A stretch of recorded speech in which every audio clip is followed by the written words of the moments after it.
Hello, and thank you everyone for attending today's webinar on conducting a more effective management review.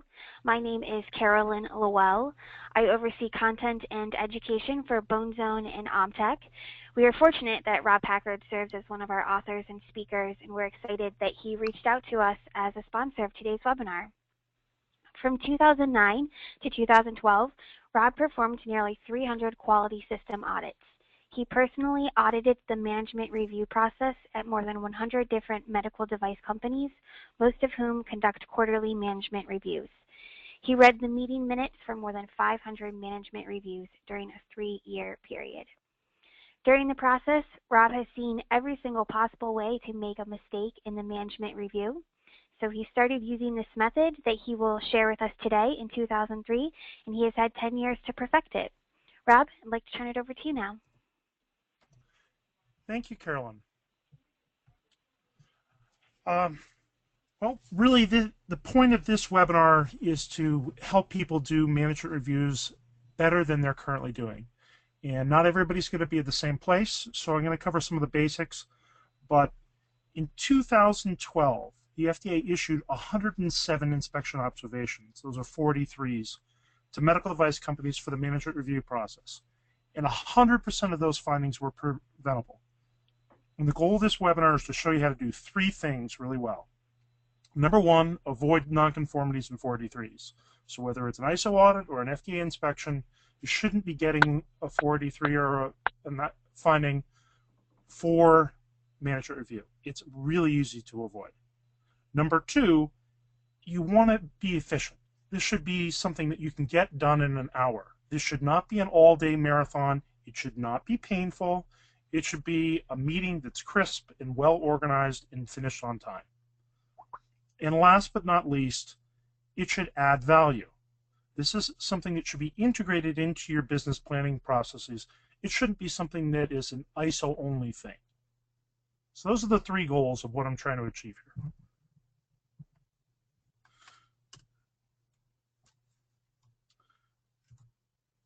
So management review is clause 5.6 of ISO 1345 and the 9001 standards. But in this presentation, I'm going to quickly review all the clauses in section 5 of the standard. My reason for doing this is that section 5 is specific to top management of the company. But most management teams view management reviews as a necessary evil, instead of using reviews as a management tool to improve their company. On this slide, I have some font that's blue and italics. The reason why I did that is to identify any clauses that were specific to ISO 1345, while the black and regular font is specific to, or is common to both 9001 and 1345. Very few nonconformities are actually written against subclause 5.1, which is what this slide is showing you.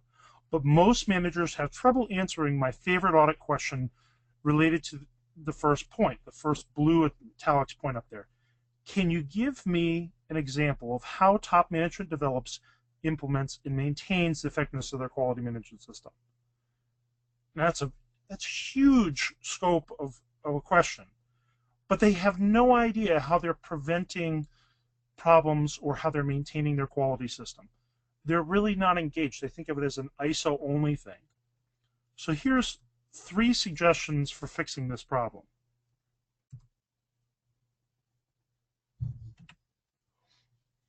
Number 1, they can show commitment by having everybody on the management team watch the recording of this training presentation. It's free.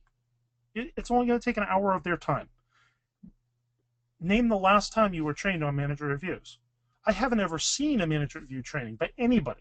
Oh yeah, there's that form that I read and understood, but I couldn't tell you what form it was.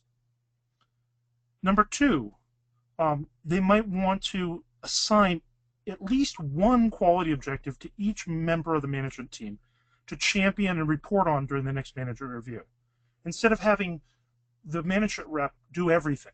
This is not quality only, it's a management review where the whole management team should participate. And number 3, integrate the management review process into your quarterly management reviews and strategic planning processes. Don't have 2 meetings, have 1 meeting.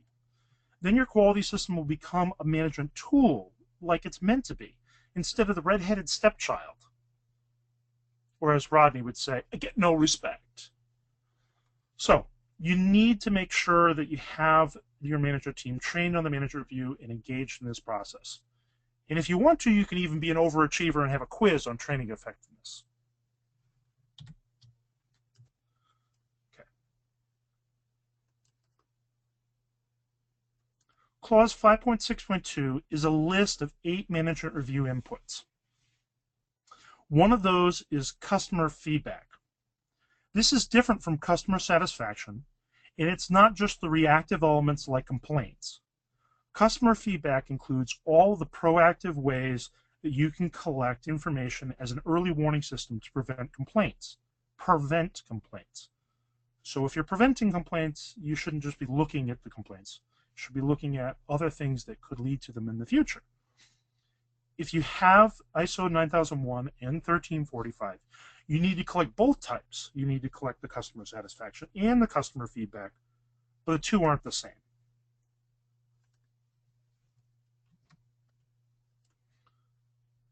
For the quality policy, when you write a quality policy, it should be specific to your company, not a generic one that you got off a Cracker Jack box. It should state who your company is. It should state commitment to meet your customer requirements, to meet the regulatory requirements, and maintain effectiveness of the quality management system. And then you give examples. So you'll say right underneath the quality policy, I'll often see bullets in a really good quality policy. It'll say, this is how we achieve our quality policy, and it'll give it examples that it will tie right in very nicely with the quality objectives. Often I inserted in my manager review slide deck with a current quality policy any suggested changes that were redlined. It doesn't have to stay the same for 100 years. This is not the Johnson & Johnson credo. We're looking for a quality policy for your business unit. And you don't have to have the same quality policy for every business unit. Just like companies have different quality manuals and quality systems for different sites, you can have different quality policies for different sites too.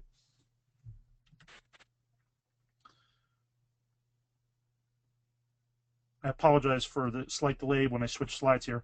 I'm reading off my notes, which is on a separate computer at the same time. So companies seem to have trouble with quality objectives, but quality objectives are a fundamental part of quality systems. Clause 8.2.3 of the ISO standard requires that you monitor and measure processes.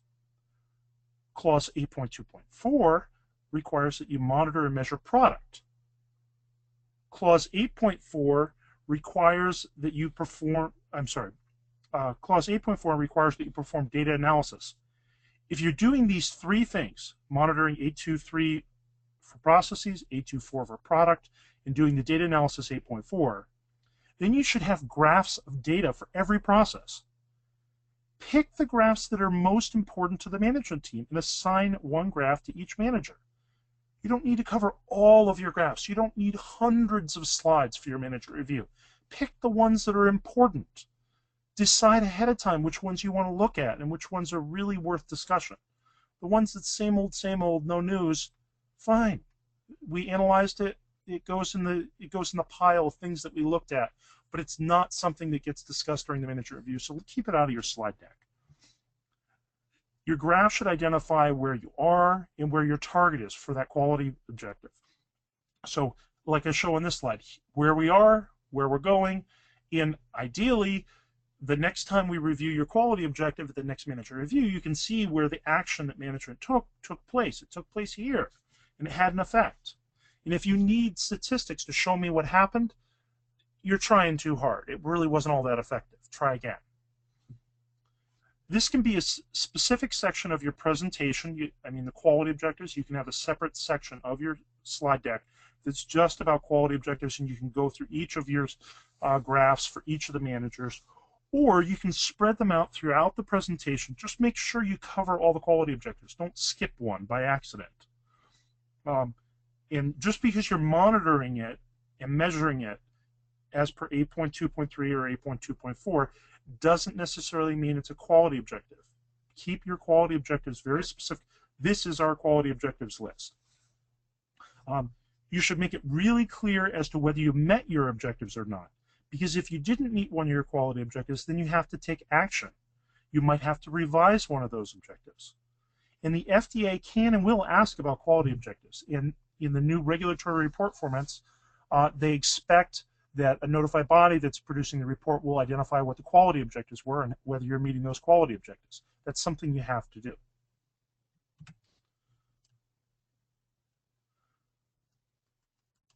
Actually, before I get into quality system planning, I'm going to tell you two stories. If I don't hit the end slide and go all the way to the end. So there are two stories I wanted to tell. One is about a company that I saw that did a really fantastic job of making quality objectives that hit home for the entire organization.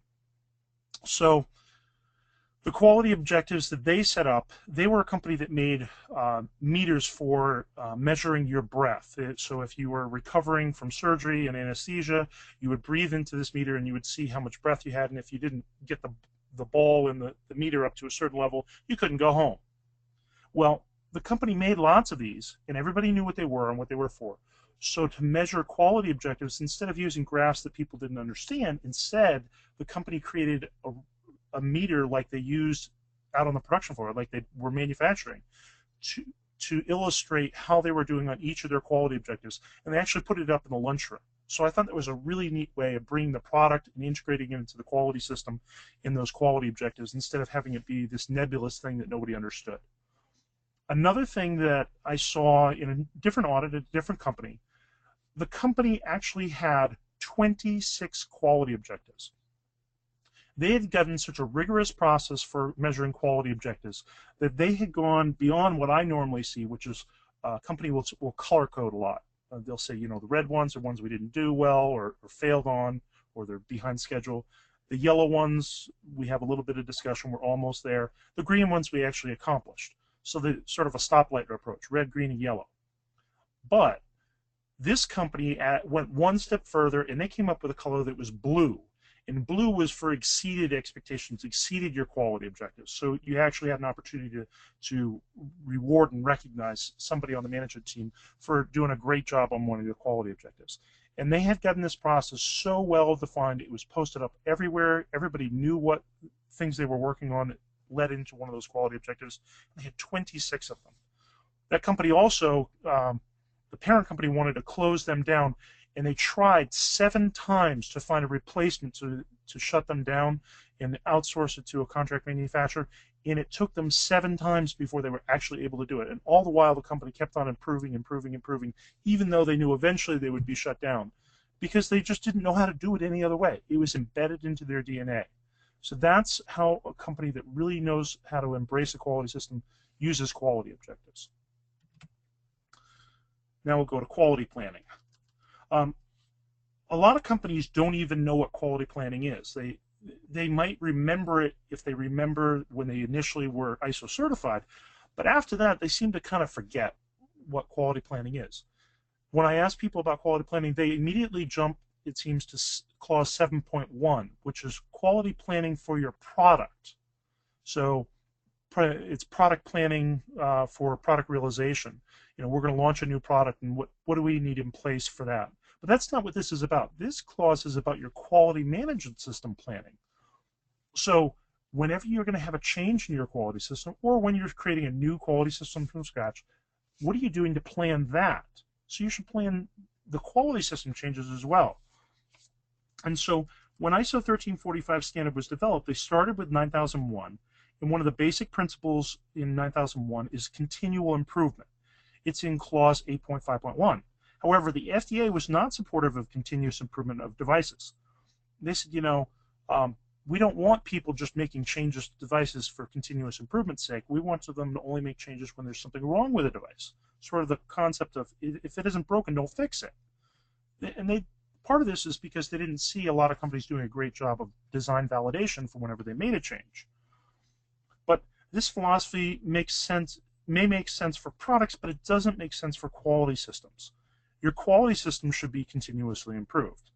So even though clause 7.1 is specific to planning of products, clause 5.4.2 is about quality system planning. There should be no specific requirement for there's no specific requirement for the format of a quality plan, but you should think about what are the basic elements that I want to have, and you might use the plan, do, check, act. So here's my plan, then I'm going to execute it. How are you going to check and see that your plan is working? How are you doing on that plan? So how are you going to monitor and measure it? And then if you have a problem, you're going to fix those mistakes. So what actions are you going to take? Going on to the next slide here.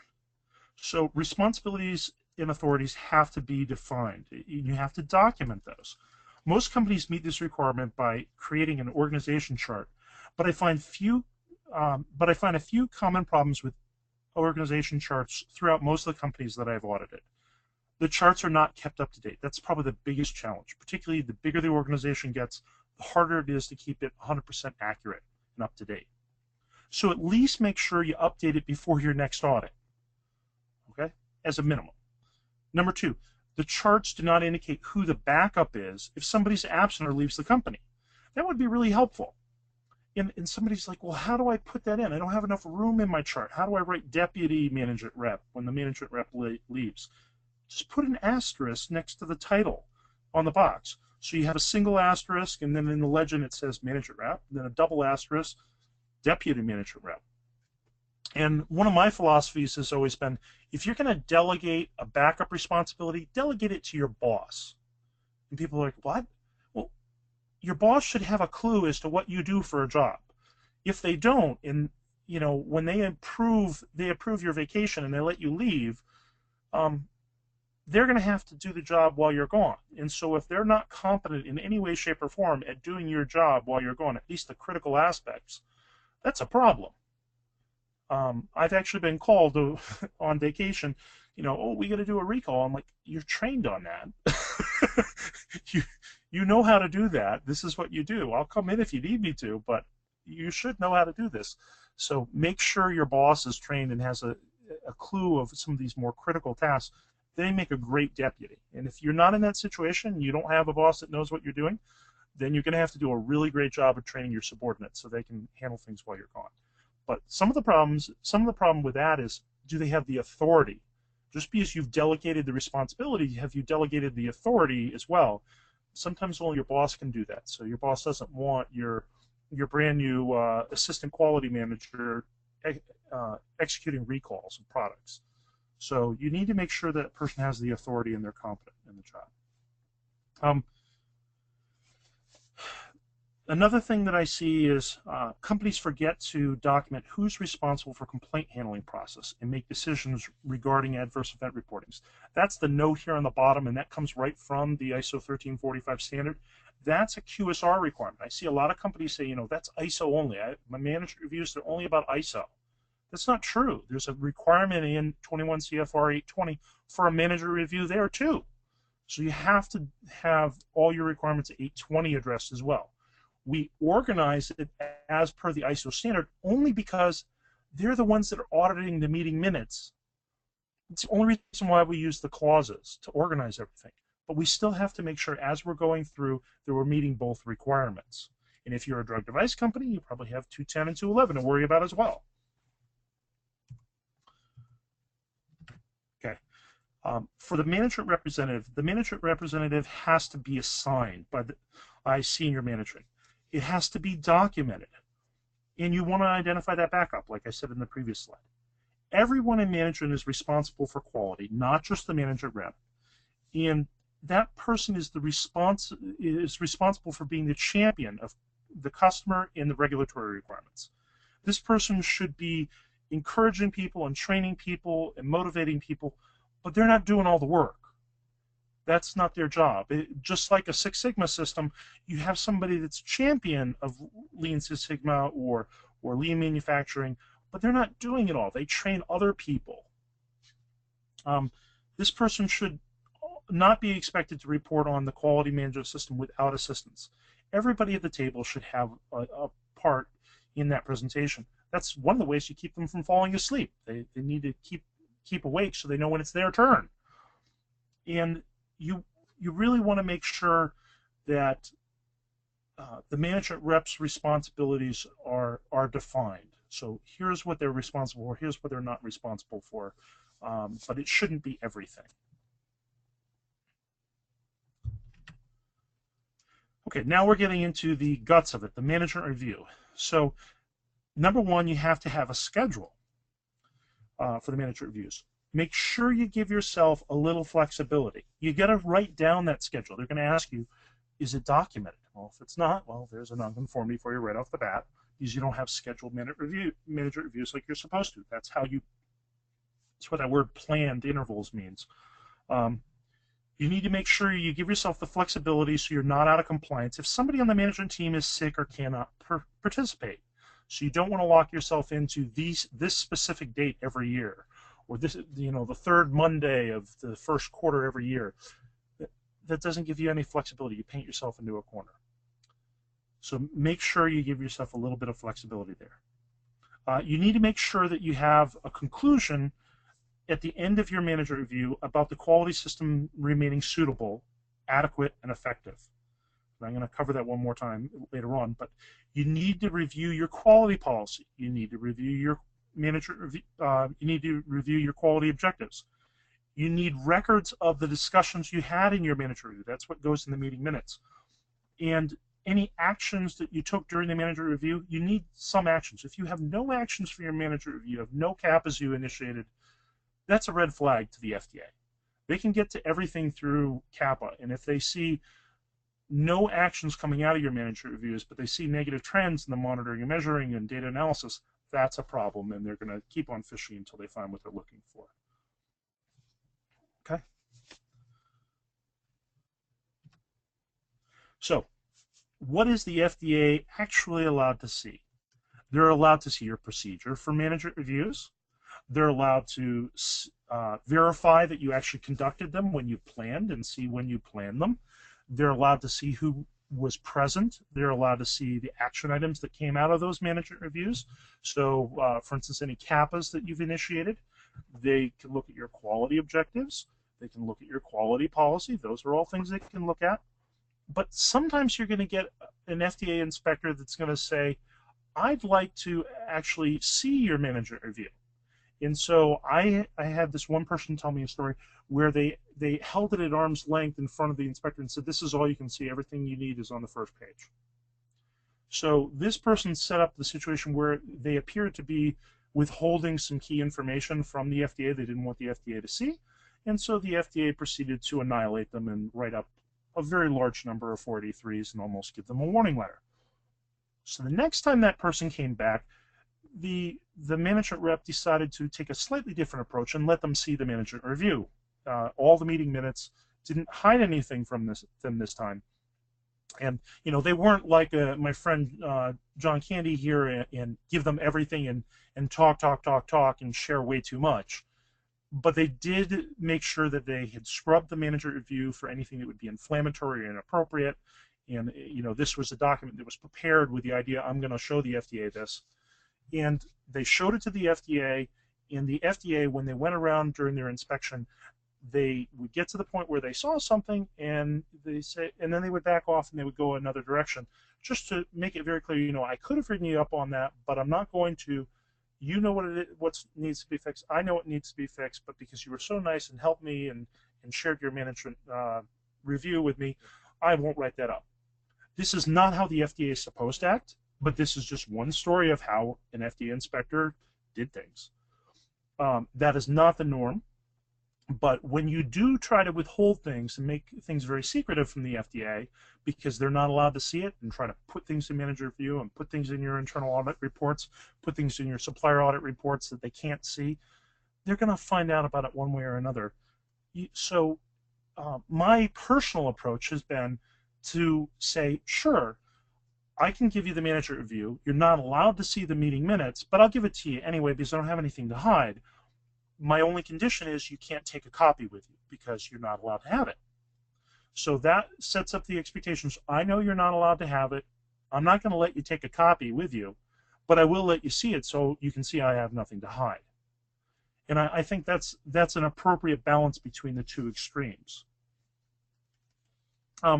But you can do it your own way, and you have to kind of know your FDA inspector and read them a little bit. But I don't recommend being as helpful as you can possibly be. But at the same time, I also don't recommend giving them the perception you have something to hide. Okay, so when you do a manager review, there are 8 things that are inputs. So there's going to be at least 8 slides. And they're by the letter, A, B, C. There are 8 items here. So why is it when I've done read these 500 manager review meeting minutes, probably like 300 of them were missing something? If it's so black and white and prescriptive about what you have to have as inputs, why do people keep on forgetting this? I don't understand it, but they seem to. So I'm going to go step by step through these 8 requirements for inputs, and I'm going to tell you what I personally would put in each one, and hopefully that gives you some ideas on how you can do your manager review next time and not forget one of these 8 things. And please, under no circumstances, forget number H, the 8th one there that's in blue and italics, because if you're doing an ISO certification for the first time, that's the first thing they're going to look at, because it's not in 9001. So the first item, 5.6.2a, that's your audit results. A lot of people just put in their internal audit results. That's not enough. You need all your audit results. The FDA inspections, the supplier audits, the ISO certification audits. So if BSI or TUV or DECRA comes in to audit you, you need their reports too. JPAL audits by your MAH, and there are a bunch of other organizations, supplier audits that are done by your customers. All these are audit results. And then take these cumulatively to show results. Do a Pareto analysis. This is a manager review. This is not a micromanage review. This is a manager review. So you want to go through your Pareto chart by clause, by area, by process, by product. Look at it different ways and figure out which one is the one we want to tell the story on here, which one is really revealing something insightful that we should take action on. You don't need to show every way you analyze the data. Show the ones that actually add value and have a point.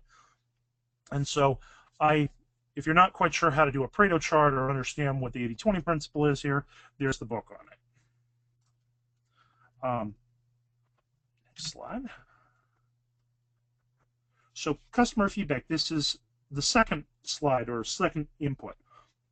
A lot of companies just include complaints here, but there should be a post-market surveillance plan for each product or product family. If you have multiple product families, you may have a schedule for PMS reporting, post-market surveillance reporting.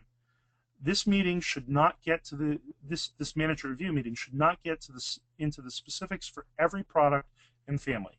Instead, this meeting should review the recommendations by those sub-meetings, the committee meetings, where they reviewed the detailed post-market surveillance meeting and they had the product manager there. You want to verify that your post-market surveillance meetings and the reporting is being done on time. So that's one of the key things you look for. This is management oversight. Are they doing these processes? What are their recommendations? Let's take action on them. And if new products are launched or products are becoming obsolete, this would be a change in the quality management system that would require action. So that should be something that's discussed during this slide possibly. And if there's a negative trend or an emerging area of concern, this would be good to discuss. I suspect there's some people at some companies that wish they had discussed metal-on-metal implants a little bit earlier during their management reviews. Next slide here.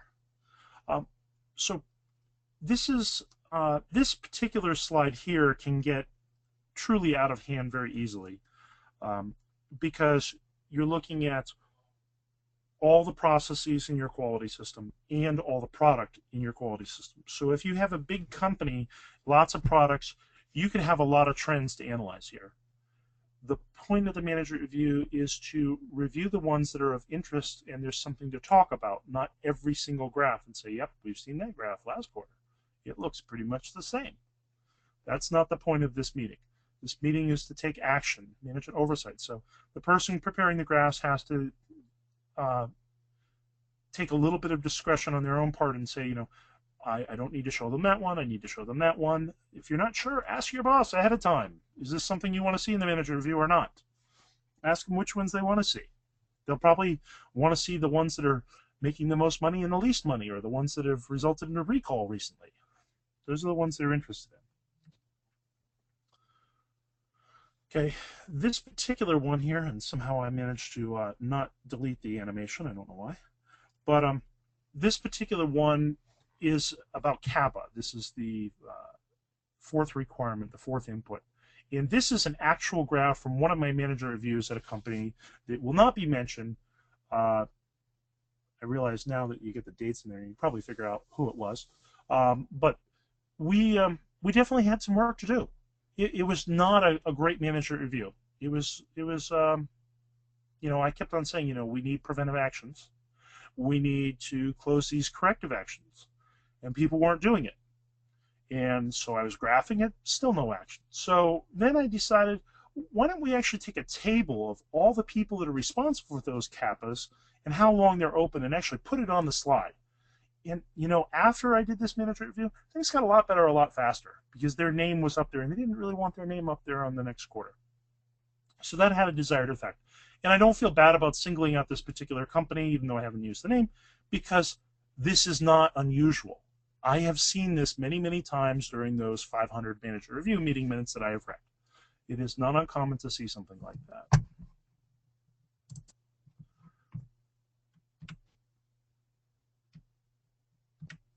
Okay, so the next slide here, we're looking at action items. You should have action items from your previous manager review, and you want to present them in the next manager review. How did you do on those action items? So I don't recommend picking action items that are going to be done 4 years from now. I recommend action items for the next manager review. If you have a long project, break it down to what you need to get done by next time.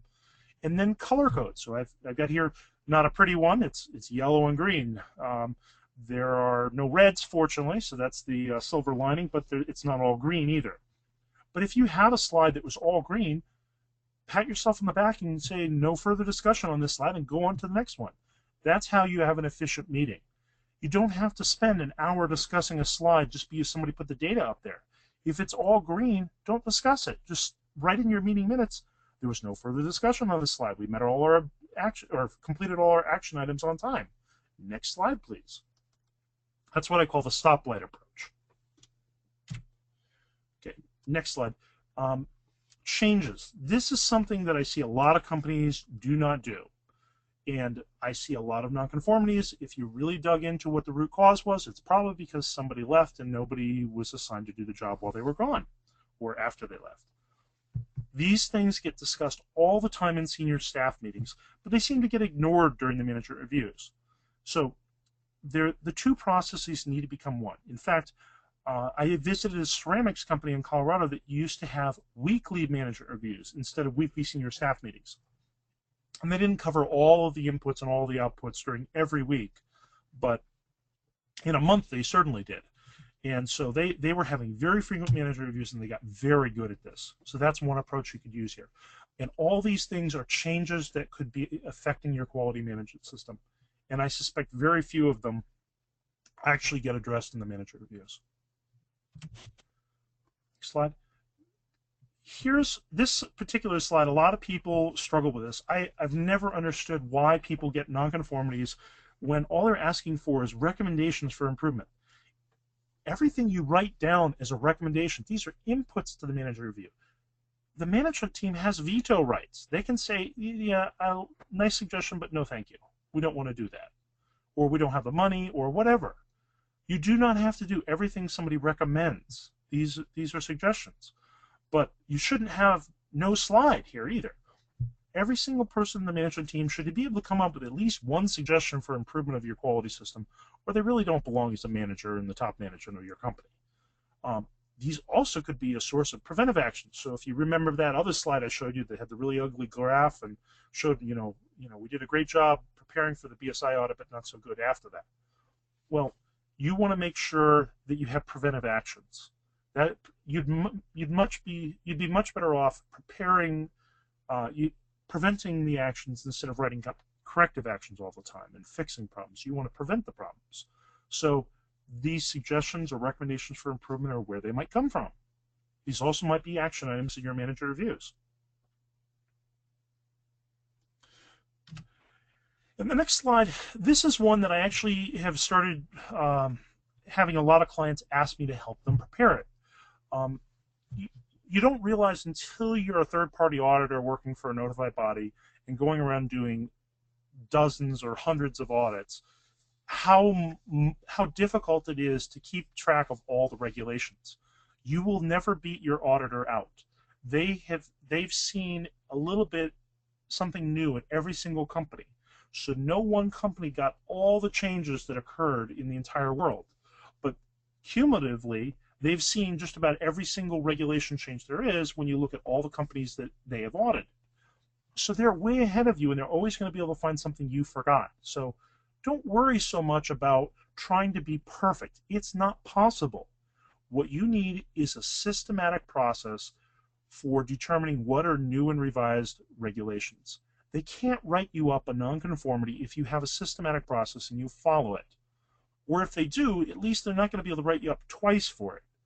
But I see companies time after time, they don't even have anything here. They say, oh, there were no new regulations because I didn't hear about any of them. The FDA would have told me. The FDA doesn't tell you. They post guidance documents all the time and they don't tell anybody.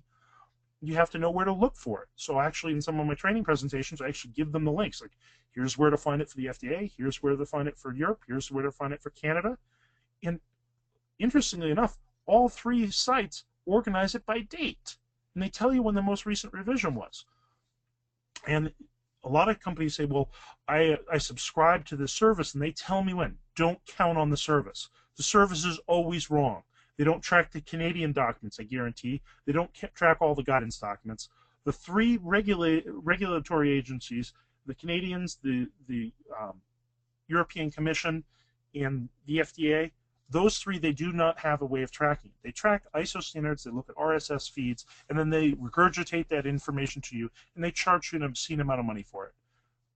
Do it yourself. You can rely on multiple sources. You can rely on me. I'd be more than happy to create one of these slides for you, but don't let just one source be your only source. Come up with lots of ways to do this, and make sure you do it right before every manager review, and don't wait a whole year to have a manager review. So the next slide here. So for the manager review outputs, after you've gone through all your slides as the inputs, now you have to create manager meeting output, your meeting minutes. But there should be, you should still put in your template for your manager reviews these three slides, even though you might not populate them completely. So A and B, you could even leave them blank because you're going to populate them after the manager review. But the third one, C, you actually might put something in there, things to discuss. Because what a lot of companies do, they'll have a separate process for capital expenditure approvals, or they'll have separate meetings where CapEx gets discussed and approved. Why do that? You have a requirement in your management review to have resource needs reviewed.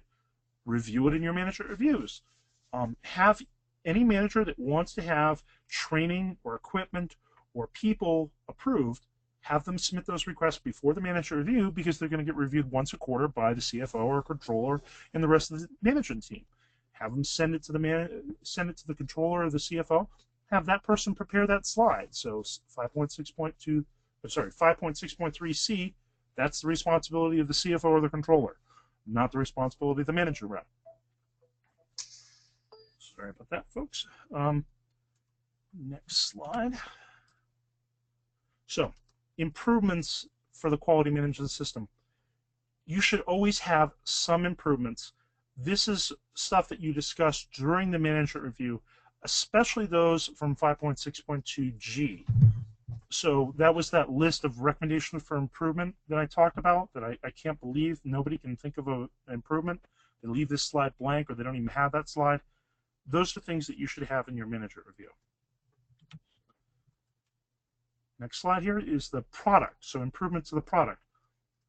Well, you should be looking at the customer feedback, looking at those complaints, looking at the post-market surveillance data, looking at the MAUDE database, looking at recalls, emerging trends, new regulations, articles, service data is a big one. non-conforming material trends. All these things are things that should drive decisions by your company to take action to improve your product. So if you keep on seeing batteries fail, batteries fail, batteries fail, batteries fail, maybe you should do something about it. Maybe you should improve the product. Maybe have a circuit in your system that manages the battery better. Maybe select a better battery manufacturer. Maybe write a policy on how you will maintain and store those batteries before you put them into use. Maybe educate your users better on how to maintain batteries. All these are things that you could be doing to improve your product. And some of them might not even cost any money. And then this comes down to the slide I was talking about capital expenditure approval. I recommend that all managers submit their request to the controller or the CFO prior to the manager review, and that person is responsible for item C, the 5.6.3C. If you don't get your request in, then it waits until next quarter. This is one example of how I integrate the business planning with the manager review process. Okay, and the last thing I want to leave you with here, I might have one more slide after this, but you need to have a template for your manager reviews, just so you don't forget it. You want to make sure that template has 8 required inputs from 5.6.2, 3 required outputs that we just covered. But you don't want to forget these bottom 3 here. The quality policy has to be discussed and say, yes, it's still applicable.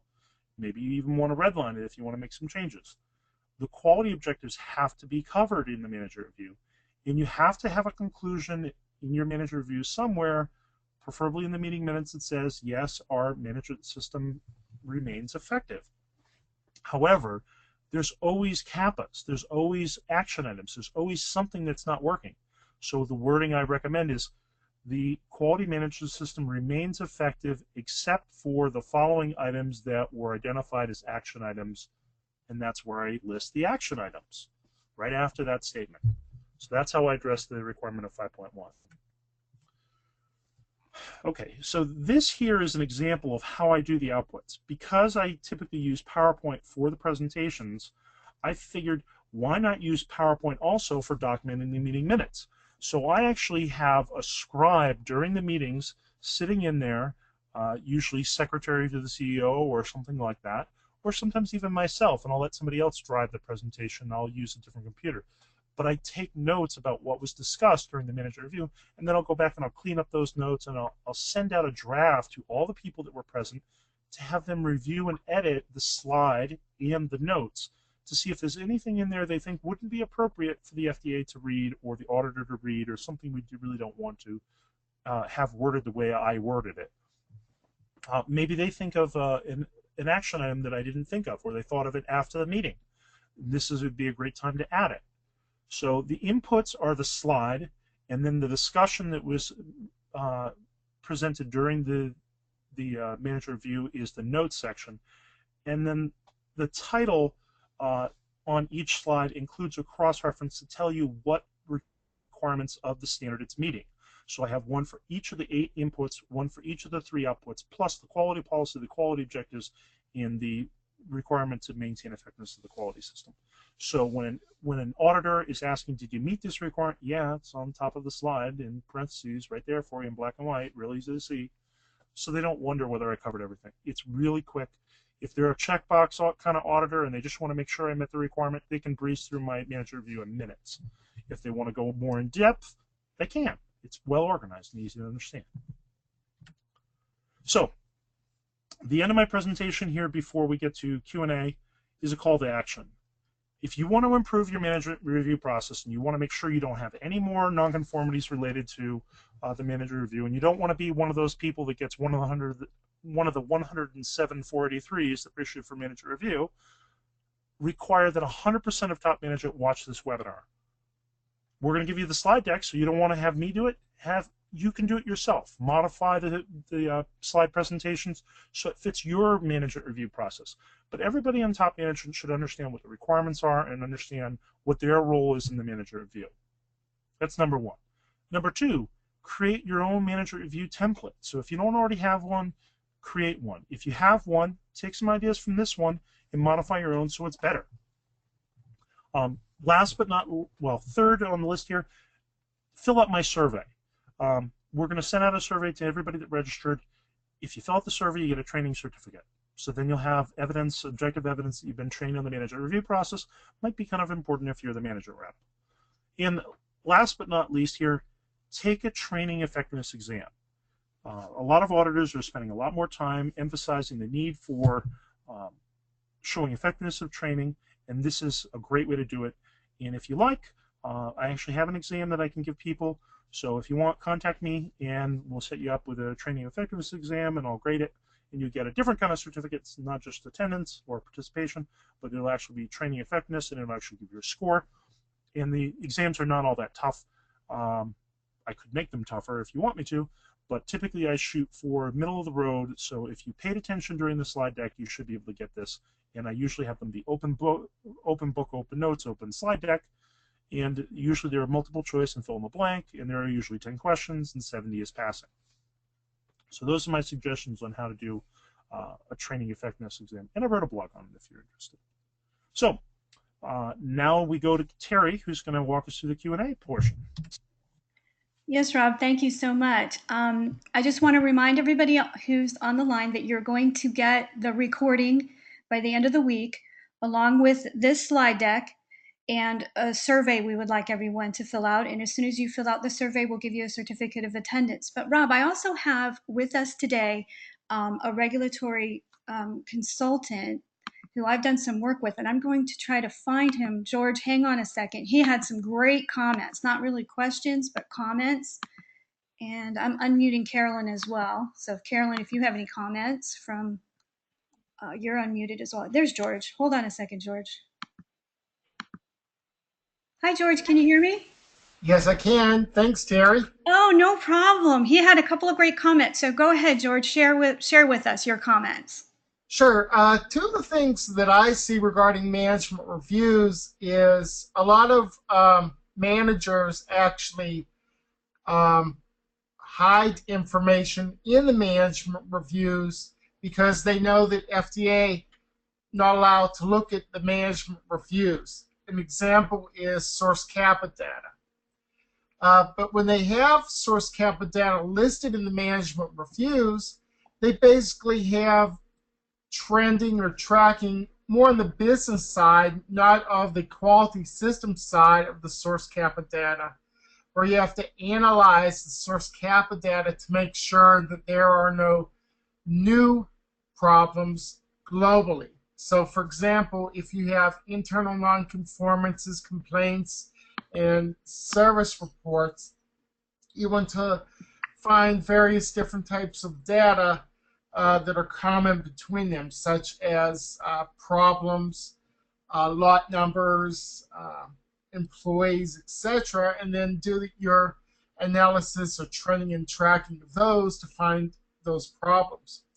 On the other side, I see that some information is not recorded in management reviews because they don't want the notified bodies to look that information over and then afterwards write up deviations because they actually found their dirty laundry. So again, you know, the problem with a lot of managers is that management reviews aren't really used, you know, by FDA or by the notified bodies as a gimme. They're actually used to better the quality system.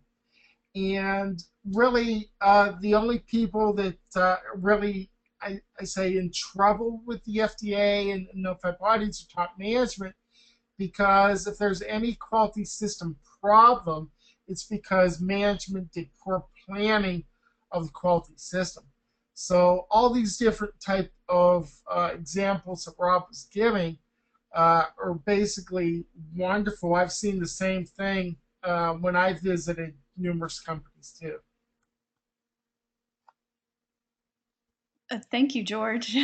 And again, the other comment that I wanted to say is when Rob mentioned about that the one FDA investigator asked if he or she could see the management review. Again, you know, that is not the norm because in Part 820, there's a requirement, there's certain information that is exempt from FDA, which is management reviews. So that person should have not been doing that. Right. Excellent. Okay, I want to thank everyone for coming today. If there's no other questions, you can always later email Rob or I. Rob, do you have anything else to add? Oh, look at this slide. Go ahead, Rob. Rob, are you there? On mute. Oh, A lot of small and mid-sized companies do not have a lot of internal auditors that are qualified to do an audit of their quality system. And oftentimes I'll see most of those people report to the management rep. So it creates a conflict of interest situation when you have your subordinate in your quality department auditing your management reviews. And there might be some things in there that, though you might have made it acceptable for the FDA and ISO, you might not have thought of, oh, I don't want this person to read it. So sometimes you want an independent review. Sometimes you just want an independent review because you want to improve your system and want somebody to really challenge you. So if you want a review of your management review process, a lot of times these audits are done in a conference room. There's no reason why you can't do those remotely. And even the ISO 19011 standard, the 2011 version, actually has a table back there that shows you how, in Part B, how to do a remote internal audit. So I've done a fair number of those, sometimes in preparation for on-site audits, sometimes to address management review or internal audit or CAPA. Those three are often done in a conference room. There's no reason why I can't do it from my freezing frigid garage in Vermont. And if you have it on your calendar to be done in 2013, you have 49 days left. okay, excellent. I don't see any other questions. So, Carolyn, we thank you for being with us today as well from Bone Zone and Ortho World. Yes, thank you to Rob and Terry for organizing this conference. It was great. Okay, excellent. And again, if there's any questions, you can either email me or Rob later. And everyone's going to be getting this slide deck and the recording. So everyone have a great day.